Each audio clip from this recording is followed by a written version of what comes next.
You ask Tiger to solve. This deals with linear equations with one unknown. The final result is t equals 5. Let's solve it step by step. Simplify the expression. Group the coefficients. Find the lowest common denominator. Multiply the denominators. Multiply the numerators. Combine the fractions.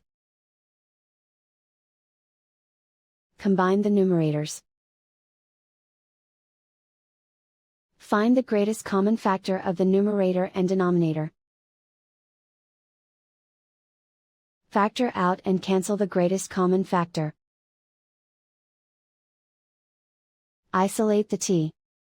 Multiply both sides by inverse fraction 5/1.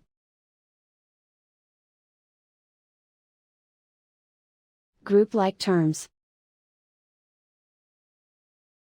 Multiply the coefficients. Simplify the fraction.